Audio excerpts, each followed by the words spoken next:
The opposition National Democratic Congress says it will not investigate allegations of vote buying at the just-ended parliamentary primaries. Kumbungu MP Ras Mubarak, who lost his bid, and Victoria Hammer have accused their opponents of engaging in vote buying. Now, the former deputy minister who lost the Kintampo North contest says she lost embarrassingly because she refused to bribe delegates. But the NDC says the claims are untrue and that the exercise was largely successful. Here's a report we put together by City News' Sixtus John Ulo.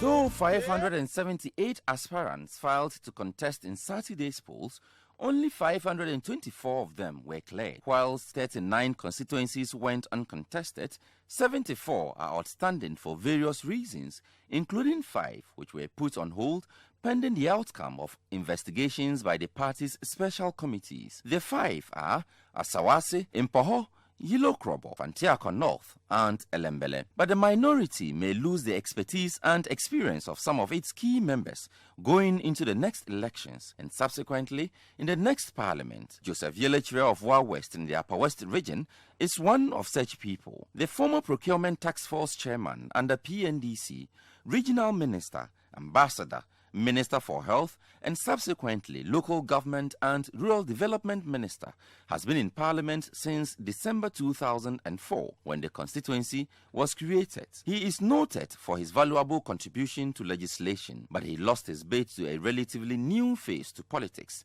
Superintendent Peter Langchene Tubu. Superintendent Tubu resigned as Executive Secretary to the former IGP, David Asante Apietu, to contest Mr. Yelechre for the seat. Mr. Yelechre says he will still work in the interest of the people of Wawe. NDC has described the election as successful despite some allegations of vote buying. Kumbungu MP Ras Mubarak accused his opponent of engaging in vote buying, as has Victoria Hammer. The former deputy minister who lost the Kintampo North contest says she lost embarrassingly because she refused to bribe delegates. The party has, however, asked the public to disregard the allegations of vote buying. Following incessant reports about the continuous felling and smuggling of Rosewood despite an existing ban on it, a 7-member committee headed by the Deputy Minister for Lands and Natural Resources, Benito Owusubio, has been inaugurated to probe the allegations and present a report for action in 7 weeks. There's more in this report. Despite a ban on the felling of Rosewood, the smuggling of the product appears to be rampant. Indeed, some Chinese nationals have been caught in recent times with smuggled rosewood. A report by an international organization, the Environmental Investigation Agency (EIA), indicated that corruption and collusion was fueling the illegal trade and that Ghana was exporting more of the product despite the ban placed on it. The report, among other things, claimed that officials of some state agencies, such as the Forestry Commission, were still issuing out illegal permits for the felling of the tree, a claim the Forestry Commission has denied.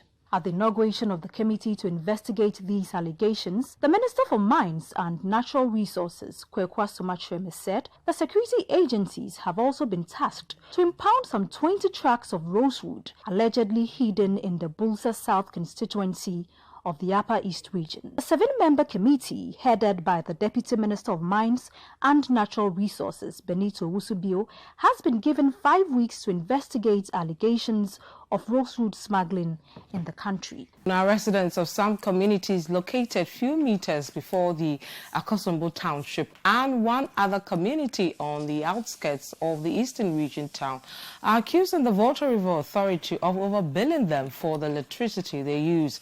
The communities include Mangwazi and Combine are suspecting that a change in their old post-paid meters some 3 years ago may have occasioned the supposed overbilling, which is taking a toll on their lives. City News' Mina W has more.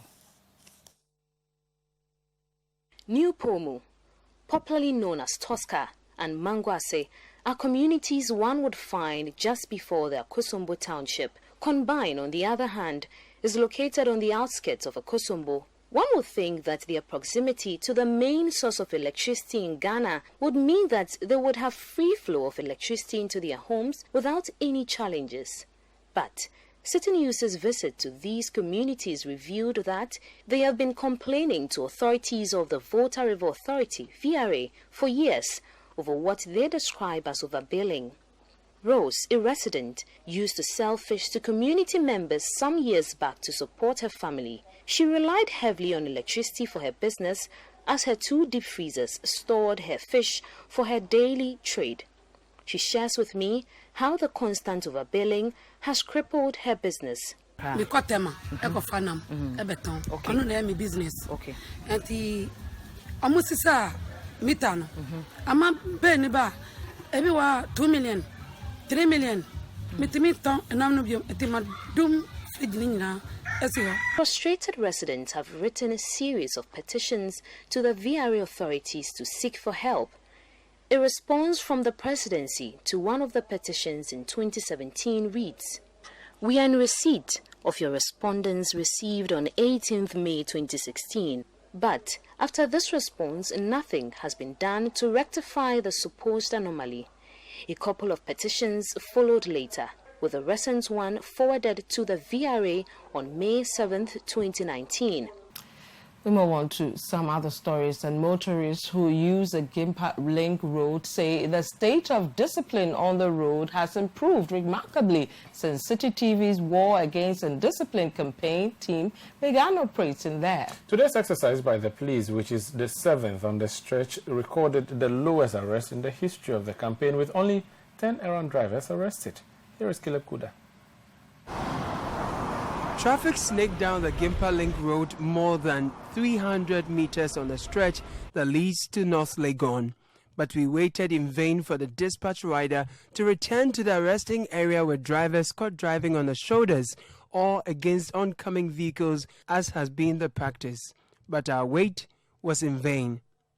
Rather, a record low of 10 drivers were arrested for failing to affix mandatory documents like roadworthy and insurance, as well as having their licenses. Here are their reactions upon arrest.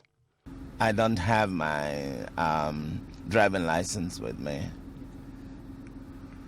And that's it, and I'm supposed to go to court.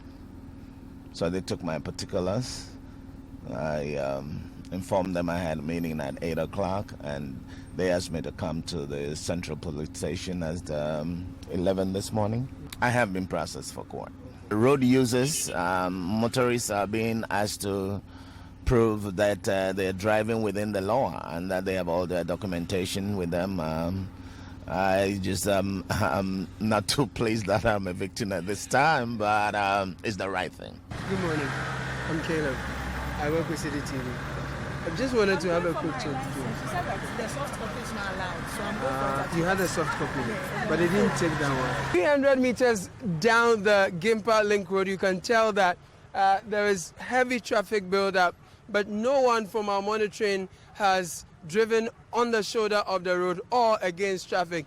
I'm with a courier service delivery guy. Sir, what's your name? My name is CJ Adoboy. Good. What's your evaluation of today's traffic situation here, like especially with respect to how drivers and riders like yourself have conducted yourselves?